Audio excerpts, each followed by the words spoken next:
Chapter 9, London Calls. Hopefully you're all having a great day. A flurry of servants swarm around the Great Hall. You stand at the heart of it all, creating order out of chaos. This trunk is coming with us to London, but leave that one in the parlor. Right away, Your Grace. It's a sight similar to when you first moved into the Duke's home, only now you have settled into your role as Duchess at last. We will ensure my sister has the most beautiful gowns, the most eye-catching hairpieces. As the final trunk is hoisted through the front door, your husband descends the stairs with a list in his hand. I'm almost done packing. Will you be ready to leave by 11? I've already finished. Tell me, will Nate travel with Campbell and Pinkerton in the servant's carriage? He's staying here. What good would a tutor be when you're shopping and promenading around London?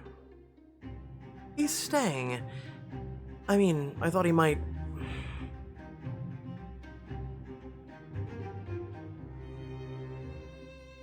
help acclimate. No. You know how much I've been enjoying my lessons. I've been in good spirits ever since you hired him. Won't you let me continue my studies in London, dear? Your hand brushes against the Duke's shoulder, but he shrugs it off. Why bother? You'll have plenty of diversion with the balls and frills. You'd hardly have time to stick your nose in a book. Your heart drops into your stomach as the Duke walks away, leaving your protest to dry up on your tongue. It's gonna be the end of our time together. We only just made up.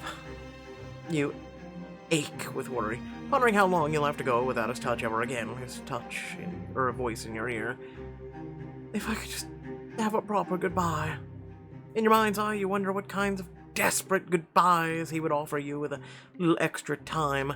You reminisce of the first dance with him, how alive he made you feel. Perhaps you could end your time with him how it began. There will be much dancing in London after all. If I told Lawrence I needed a lesson to get me through the coming months, I wouldn't be lying. If I must go on an untold amount of time without him, perhaps we can share an experience that will hold us both over. Really? This is one time I'm going to go with no.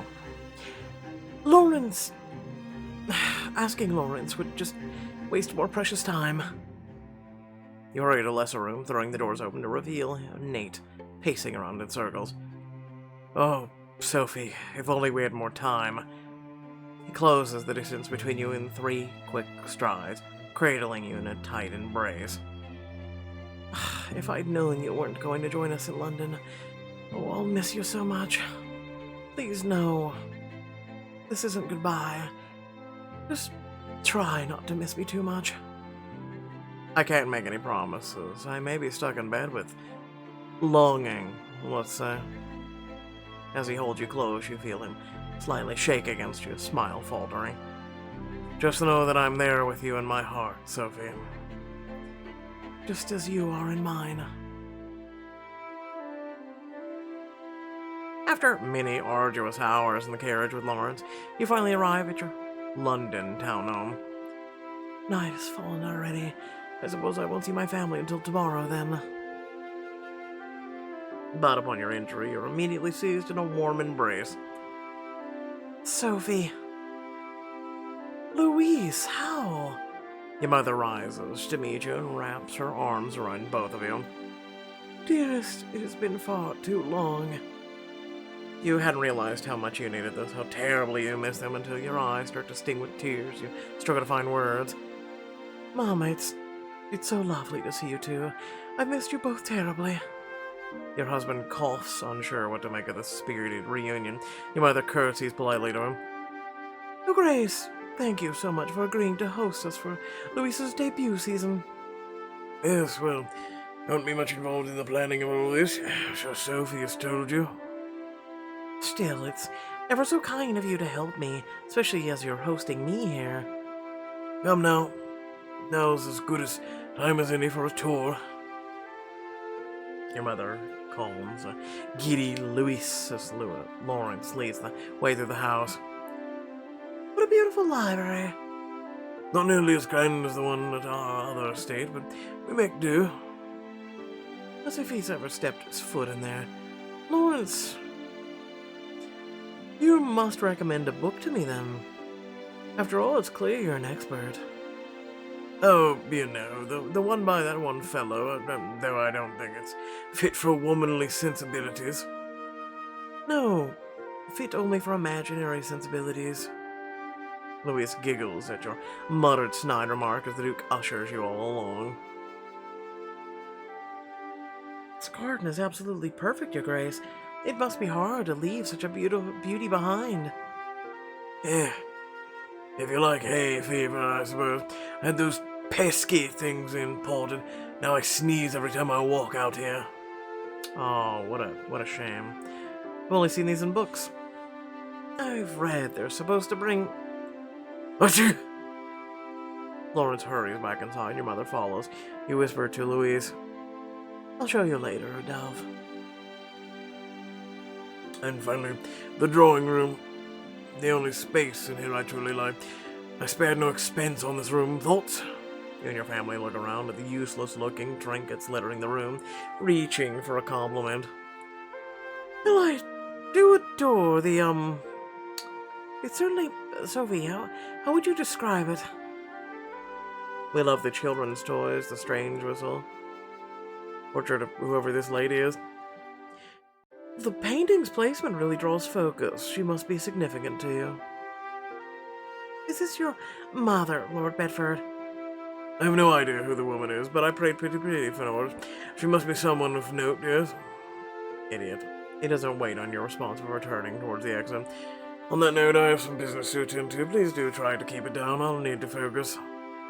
Your husband walks away, leaving the three of you alone.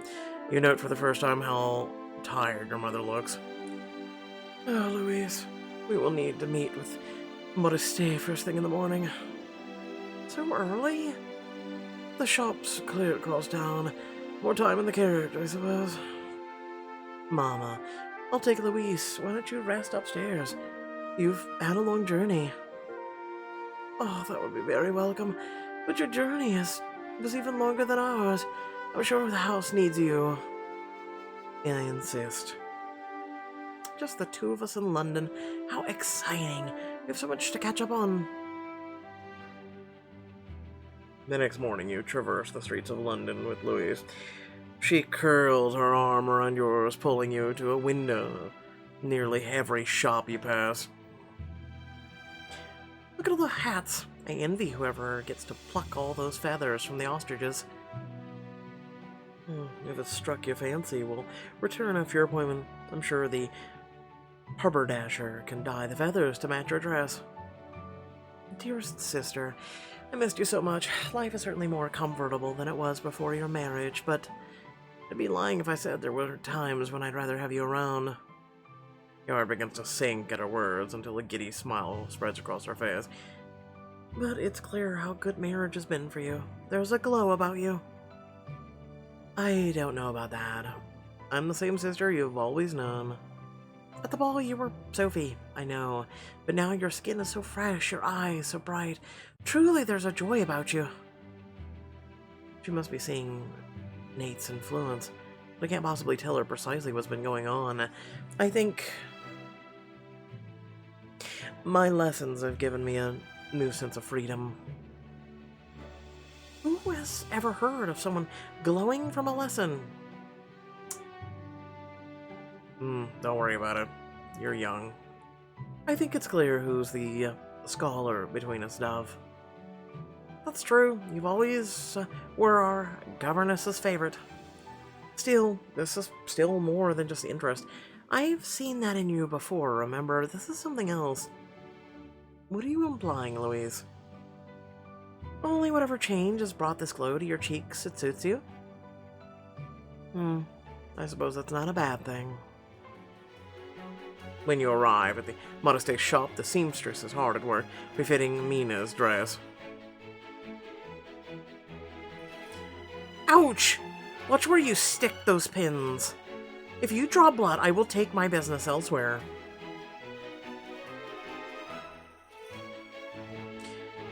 My apologies, Miss Bidmore. If you could only stop moving. Mina, let the seamstress do her job. I doubt you could do it better. She doesn't need you to chide her. She needs you to be still. You're an expert in stillness now. Why don't you demonstrate for me by making your mouth motionless? Her eyes fall on Lise, her lips curling into a cruel smile. You must be Sophie's sister. I wonder if you too will only bag a husband after a backroom deal. Ow! Apologies, I think I may have what I need, Miss Bitmore. I'll have your own gown sent to your townhome soon enough. Not long after Mina leaves, Louise slips into her old, simple gown. The seamstress begins her work, expertly fitting the dress to Louise's figure.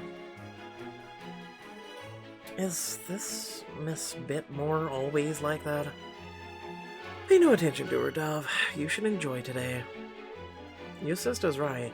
You're in for a treat. Most marry during their first season.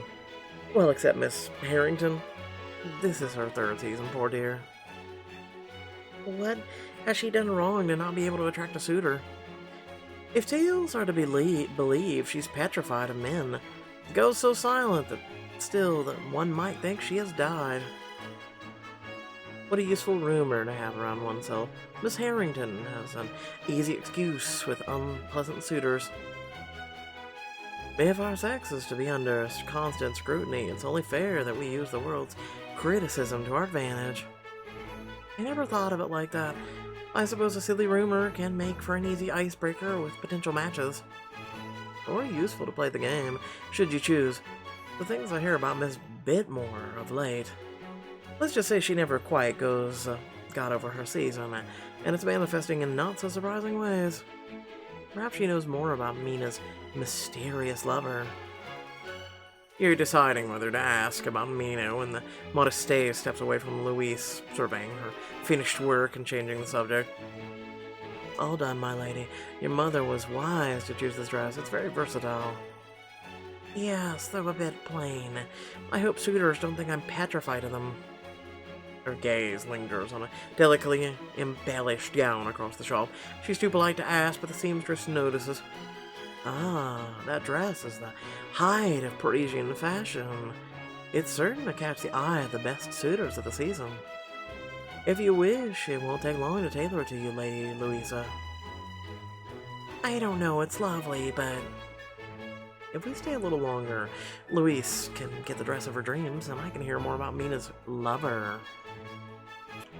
Stay a while and listen. You point to the gown she has been eyeing across the room. We'll take it. We just need to have it adjusted to fit her. I think the color would be complement her eyes beautifully. Of course, you both have wonderful taste. But Sophie, it's so grand. Nothing is too grand for you. Let me spoil my favorite sister. She's your only sister, as I recall. She giggles as the seamstress helps her slip on the dress, then steps onto the platform once more. It's perfect for capturing the attention of your future husband. The seamstress drapes and pins the fabric to fit the gown to her figure. You were saying something about Mina Bitmore, as you've witnessed. We're well acquainted. Oh, yes, well, I don't know much. I've only met Miss Bitmore a few times myself, so I can't possibly comment on the truth of the rumors. Still, I've heard talk that she's unhappy in her marriage. Oh, how awful. No wonder she was so bristly. Well, it would be a shame, were it not for her prickly personality. That's putting it nicely. Oh, what has she done that's so terrible? Nothing of her. She's too clever for that. But you've witnessed her firsthand. She's quite calculating and eager to chip away at the reputations of those around her. You'd think a woman who'd married so much money would be more content, title or not.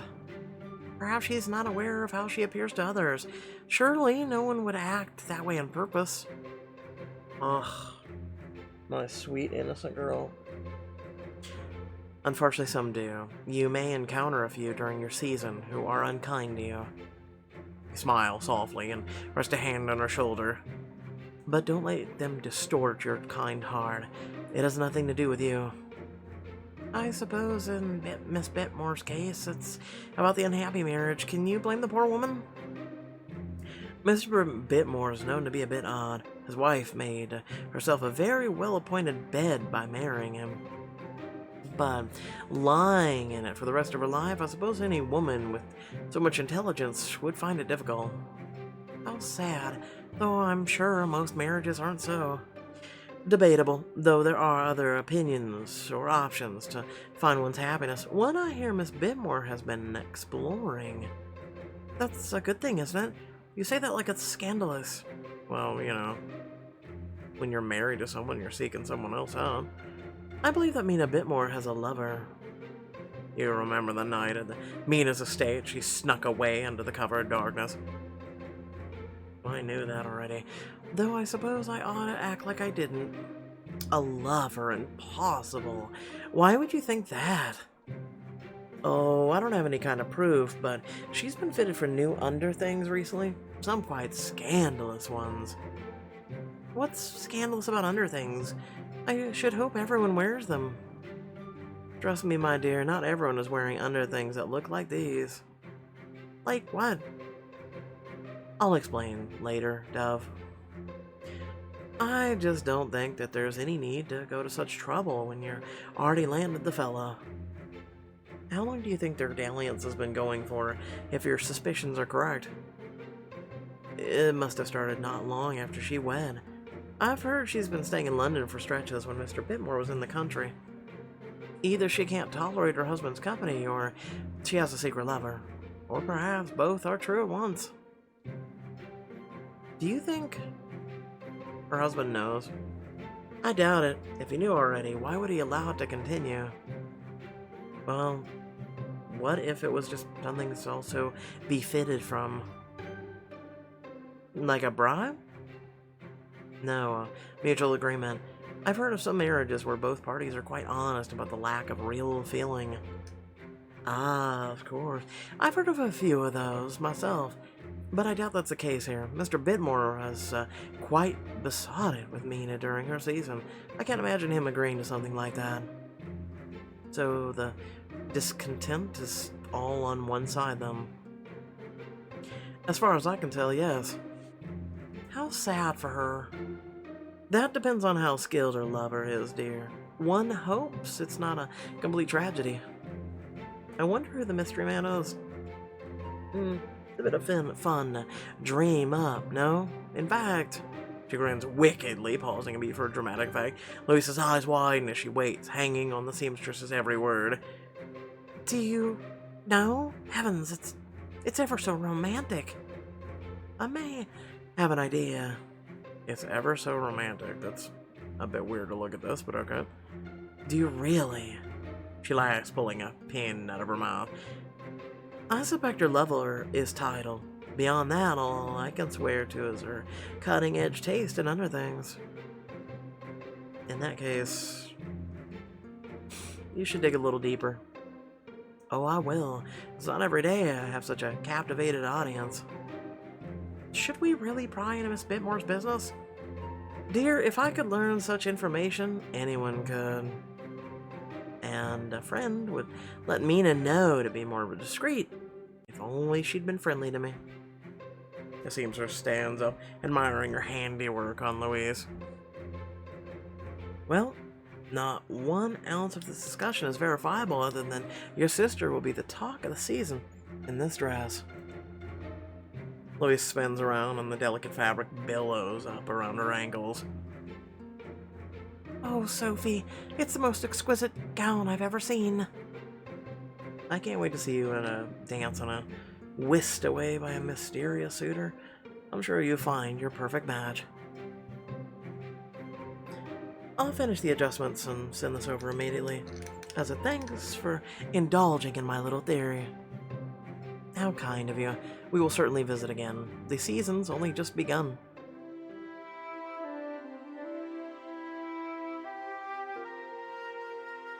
That evening, you all reconvene around a lavish dinner spread. Louise is still bubbling over with her excitement of the day. There's so much to explore in London. We found a hat shop you would adore, Mama, and the Modesty made me look ever so lovely. Gee knows, Louise. You summoned the entire household into the parlor to see the dress when we got home. And what a stunning dress it is! You may catch the eye of an earl or a duke. Its golden color reminds me of the chrysanthemums in my mother's garden. Oh, the hours I'd spend rolling around them as a child. There's a moment of silence as you all gape at Lawrence. What? I can't have a favorite flower. If Lawrence has something nice to say about a garment, then it definitely stands out above other fashions. This season is certain to be a grand success. I can just feel it. I will find my future husband soon enough. But there are more to a successful season than nice gowns and a grand London address. You must know how to act, how to speak to gentlemen, to curry their favor, to dance. Sophie can teach her all that. She's been working with her tutor for weeks. Feel like she's learned something of value. Why ever did you hire a tutor, darling? I suppose I was a little understimulated. Aren't you busy enough running a household? That's what I said. The household runs perfectly well, as the Duke knows. The staff is also competent. There isn't much for me to do. And Nate taught me how to navigate countless social events, not to mention learn poetry, history, etiquette. You can't help but think back to your more intimate lessons. You compose yourself, hiding out, your cheeks warm. You must teach me. The first ball is only days away, and there's so much for me to learn. I'm happy to teach you everything I know. Between the two of us, you will secure a great match. After dinner, you and Louise move to the parlor. You've barely sat down on the plush daybed before Louise is leaning closer to you, eager to begin. What should I do if I forget his name? Maneuver ever so slightly to glance at your dance card. But what if I step on his feet while dancing? You simply apologize, Louise. Take a breath. But what subject should I even talk about at a ball? The food? The music? Nate always says you can't go wrong inquiring after one's family. Her face turns somber and she lowers her voice a little, eyes dropping with embarrassment. And what if there's a gentleman I take a liking to? How can I let him know I prefer him? In that case, you should let your gaze linger. You should be surprised what messages your eyes can convey. A simple batting of your eyelashes. You demonstrate gazing at her sensually while batting your eyelashes. All of this can be done across the room, or even the dinner table without arousing suspicion. The key is to linger a second longer than you would otherwise. But how many seconds is that? What if a gentleman I'm not interested in thinks my gaze is at him when it's truly the man next to him? You're overthinking it. Are you speaking from your experience with the Duke, or is it something your tutor taught you? Nate, in general sense, we discussed... You stop yourself and take a short breath. You cannot get flustered, not in front of Louise. My tutor taught me that there are certain kinds of knowledge you can't crib from a book. When the time is right, you simply know what to do.